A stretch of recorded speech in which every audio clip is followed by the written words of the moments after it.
So my mom registered to give birth to me in one hospital in D-Line. So, but before she would, one morning, because she even tried to wake up, I don't come out. Because it would have been said that I lived in Diob, but God made sure that I did not just say I lived in Diob, I was born in Diob. So she gave birth to me in our yard. There's a difference between growing up in Diob and being born in Diob. So as she was trying to leave the passage, I came out. So I was born in Diob. So some people, they gave birth to them in D-Line. Then they brought them back to Diob. No, I was born in Diob. And there's something peculiar about Diob. Now, we did not just queue up to fetch water. We queue up to use the toilet. And we did not just queue up to use the toilet. We queued up in a lot of things. Now, guess what? Our yard was called Face Me, I Face You. Now, guess what? If I face you and you face me, is that not a fight? When people play football match and you face each other, it's a competition. So subconsciously, we were trained to compete with ourselves. So our parents did not see us as successful until we were more than our neighbor. Humans are the most competitive creatures on earth. Nigeria is even the most competitive country in the world. But Diob is the most competitive area in Nigeria. Because we queued for everything. You can see. We queued for, this is not just picture that you see everywhere. We experience this kind of life. In fact, at a point, we even queued to watch a movie in somebody's house that has a black and white TV. That was our experience. So we grew up with the competitive mindset. Subconsciously, everywhere we go to, we just wanted to compete. We just wanted to be the best. We just wanted to, who is the one? The word blow is only for the poor. How many of you have noticed that rich don't blow? Because one person must be above the rest so that the rest can. That is what it means to be born in Diob. It means that we all compete within ourselves. So the rich bought generator. When it came to our turn to buy generator, we called it, I pass my neighbor. It tells you that everything was a competition. So it was hard for us to even think about the word collaboration. So it became something that we were always fighting about. One of those times I decided to, one of the holidays, I decided to visit my uncle that stays in GRA as a Diob boy.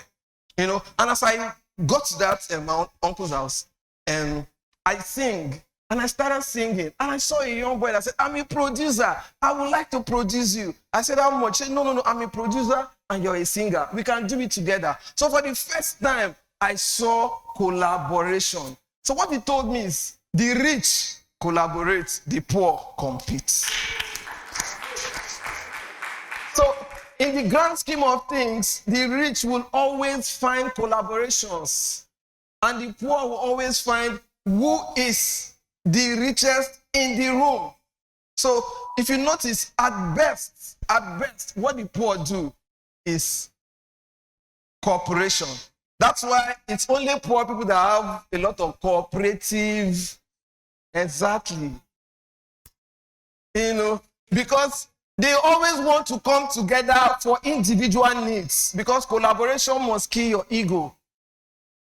So I want to come together so that I can meet my need. That's why they do Osusu. They want to come to meet their own need. But collaboration is meeting a greater good. So even the world's phenomenon begin to change that. Because big brands wanted to find a way to come together. For example, Apple and Microsoft, they are looking for ways to come together and do something wonderful. They coined a new word that is called co-petition. What it means is that we are a real estate company, two brands, doing the same thing. Ace China is here. I'm seeing my friend Cove Real Estate is here. And they said, we do real estate, but can we come together and do something big in a particular environment? It's now called competition, so that nobody is competing, so that we are all doing things and gunning for a greater good. They are saying, okay, if you are destroying our environment, how are we going to make sure that we come together as businesses and foster collaborations? If you see a picture of Governor Wike and Governor Similaye, is that collaboration or coordination?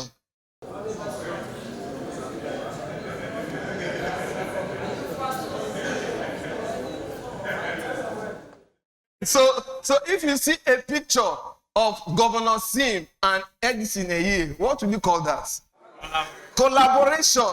You know why? Because the first example, I needed to cooperate with you to meet my need. But the second example, we bring mutual benefits.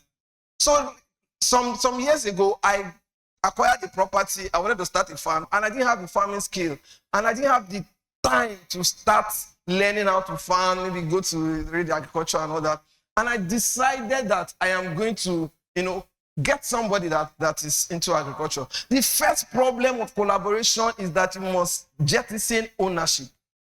And I met somebody that said, I have this plot of land, over 22 hectares of land. He said, no, so you mean you will not have the land again? I said, yes. For you to collaborate, you must remove ownership. And that's the fear a lot of people have. So it means I will not have 100% of everything. So some people choose to have 100% of nothing than 10% of a million.